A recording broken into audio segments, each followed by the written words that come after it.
An Amtrak train filled with Republican lawmakers collided with a trash truck near Crozet, killing one. Tonight we have team coverage from Crozet and reaction from lawmakers who witnessed the accident firsthand. Plus, we're learning more about the moments leading up to that deadly train crash in Crozet as investigators release their preliminary report. Documents obtained by NBC 29 shed new light on what may have been in the system of the driver during that deadly crash. The horns were just blaring, blaring, blaring.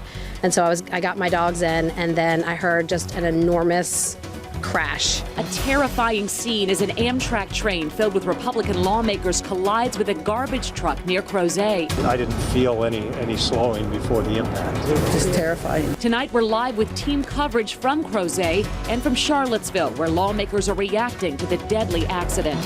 We really weren't sure what's happening, and it was quite scary. Your NBC 29 team coverage starts right now.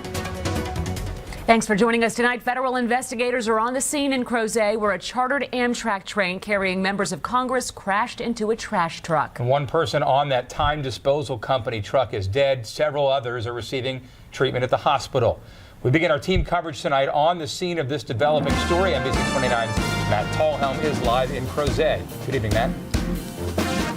Yeah, good evening, Stephen Casey. We are just off of Lanetown Road, just outside of downtown Crozet. Those federal investigators are here on the scene. We are awaiting the NTSB investigative team to arrive here, but we have seen FBI recovery teams here, as well as the Federal Railroad Administration. Let me step out of the way, and you can see this is what is left, the wreckage of that Amtrak engine that slammed into the trash truck on Lanetown Road at the track crossing. Now, that's about a quarter-mile east of where this train came to a screeching halt. This accident happened around 11:15 this morning on the tracks belonging to Buckingham Branch Railroad.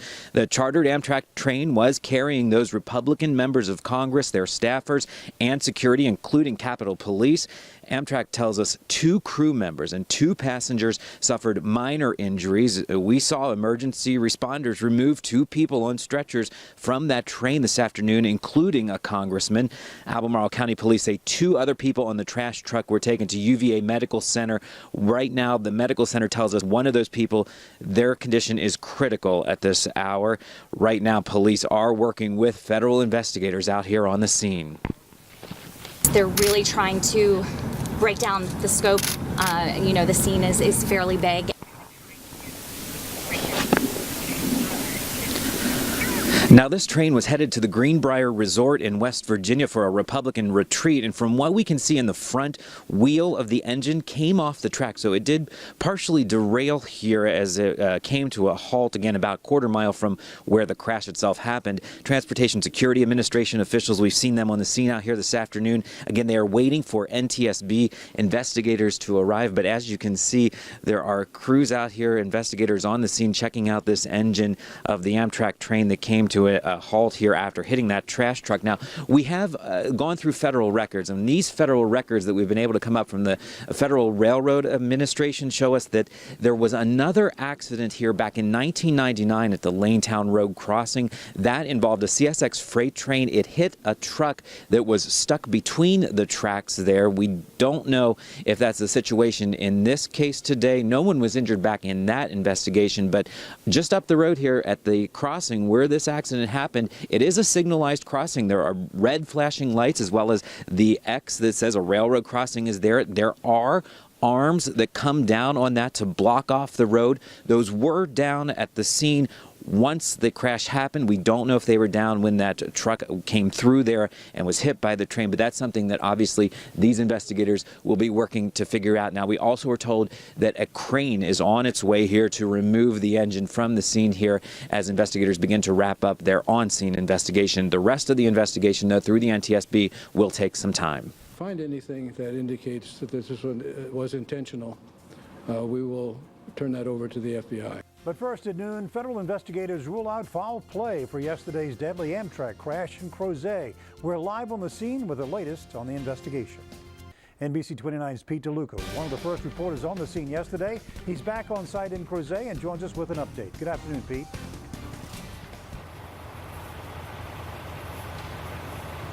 Ken, the trash remnants of yesterday's horrific wreck still remain strewn across this lawn here. Now, I've spoken with a number of neighbors this morning who had nothing but the highest of compliments for the men who would normally help clean up this mess. 28-year-old Chris Foley of Louisa, the passenger on that time disposal truck, died yesterday as a result of his injuries. 2 others still remain at UVA Medical Center. One is in critical condition and one is in fair condition. Neighbors say they're not 100% sure the victims are their normal crew, but they say Time Disposal has always done a great job. And again, I think there are neighborhood guys, but we're not 100% sure because there might be 2 teams out here.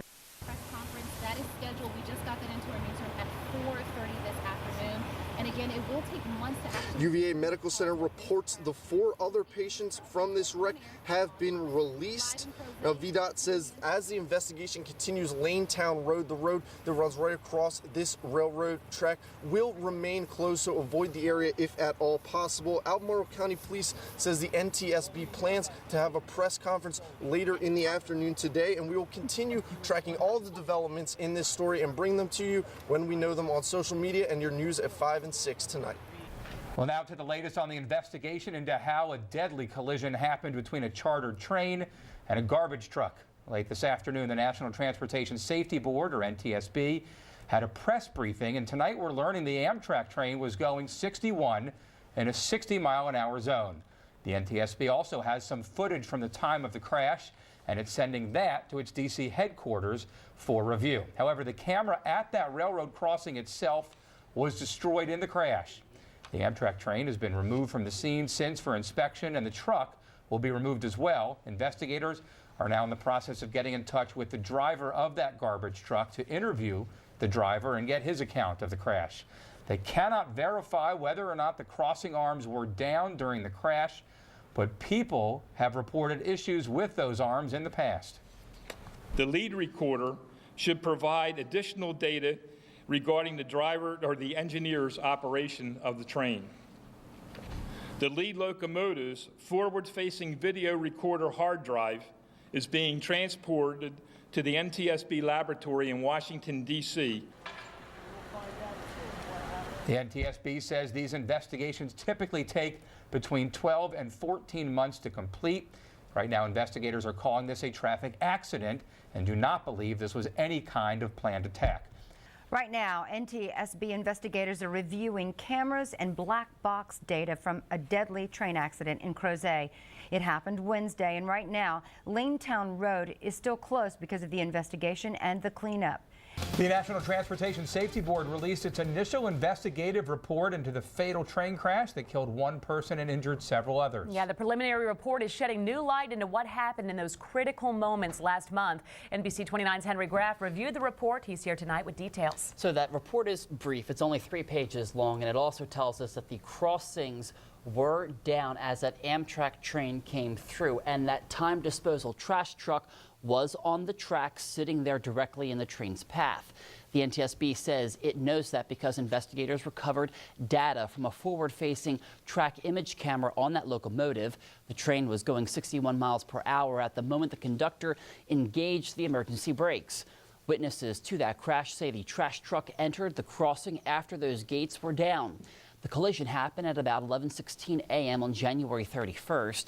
The train was transporting GOP members of Congress to West Virginia. 1 person on that truck died. 2 others were seriously injured. 6 people on the train sustained minor injuries. Now the question is, why was the truck in the path of that train in the first place? Was it just trying to beat the train, or was it stalled for some reason there on the tracks? We did not get any of that information out of that report. NTSB investigators are still gathering information and conducting interviews for what will come out in the end, a final report with the cause of what happened in that train crash. So unanswered questions for now. Yes, but unanswered questions for a little bit, but we did get some indication about that stop bar actually being down about that, at that point in time. So. All right, Henry, thank you. But first at 6, the man behind the wheel of that trash truck involved in a deadly Amtrak accident earlier this year is facing some big charges in connection with it. An Albemarle County grand jury has indicted 31-year-old Dana Naylor Jr. for involuntary manslaughter and DUI maiming. The feds ordered the trash collection company involved in a fatal crash with an Amtrak train in Crozet to pay a penalty. The Federal Motor Carrier Safety Administration fined Time Disposal more than $7,000 for failing to implement an alcohol and/or drug testing program. The administration closed its investigation into the January incident on March 9th and turned it over to the NTSB. Time Disposal says the man believed to be driving the garbage truck at the time of that crash is no longer employed by the company. Dana Naylor Jr. is charged with involuntary manslaughter and maiming while driving under the influence. First tonight, the father of one of the men who was riding in that trash truck that collided with an Amtrak train in Crozet earlier this year filed a $10 million civil lawsuit today. Yeah, Dennis James Patrick Eddy is still recovering at VCU brain injury inpatient rehabilitation. The plaintiff's attorneys say that CSX Transportation and Buckingham Branch Railroad, the owners and operators of the trucks, knew about the problems with the lights and gates at the Lanetown crossing before the January 31st crash. An Albemarle County judge is addressing legal wrangling in an involuntary manslaughter and DUI maiming case that's set for trial. The man behind the wheel of the trash truck that collided with an Amtrak train is fighting the charges against him. NBC 29's Meghan Moriarty was there. She joins us live in the newsroom tonight with more on that. Hi, Meghan. Hi, Casey. Today, attorneys for 31-year-old Dana Naylor Jr. made a motion to suppress evidence from his blood test, saying it was obtained in a misleading way, but a judge denied that. Naylor was behind the wheel when the trash truck collided with a Congressional train in Crozet back in January. Time disposal worker Christopher Foley died at the scene, and a second worker suffered from permanent physical injuries. The NTSB's preliminary report says Naylor drove around the railroad crossing gates and ended up on the tracks. Several hours after the crash, a detective says he smelled alcohol on Naylor and ordered a warrant for a blood test. The defense argued that EMTs on the scene didn't notice an odor at the time of the crash. Now, the Commonwealth argued today that the defense did not present enough evidence to get the initial evidence thrown out, and a judge agreed. Naylor's trial is set for February. We've known since charges were first filed earlier this year that prosecutors suspected the trash truck driver whose rig pulled in front of a train in Crozet was driving under the influence. Now there's proof of what that influence was. NBC 29's Meghan Moriarty joins us with the story you're seeing first on NBC 29. Good evening, Meghan. Hi, Steve. Court documents show that Dana Naylor, the driver in that January accident, had THC, the active drug in marijuana, in his system on the day of the crash. Today, I sat down with a medical expert who says that his test did not only show positive, but those levels were elevated. A collision between a trash truck and a GOP congressional train took the life of one man and permanently injured another. The driver was indicted for manslaughter and DUI maiming. Documents obtained by NBC 29 shed new light on what may have been in the system of the driver during that deadly crash. His urine tested positive for THC at a value of 606. Certainly going to make a screening test positive, which makes them do the confirmation test, right? It's above what the cutoffs typically are for screening. So now I have a level that's elevated. And significantly so. Dr. Chris Holstedge with the University of Virginia Health System says there's no question marijuana was in the driver's system at the time of the accident. They certainly did marijuana. The question then comes, how often marijuana? If you're a chronic user, that can impact your driving, right? However, there is no target number for THC like there is with alcohol. That gap in the law makes it hard to say whether or not the driver could have been impaired at the time of the crash. It's hard to interpret, and especially from urines, to go back and say, yes, that level is really high. That must have meant that they were inebriated at the time of the accident. You really can't do that. We reached out to Naylor's attorney and the Commonwealth on the findings, but neither would comment on the pending case. Meghan Moriarty live in our newsroom tonight. Thank you, Meghan.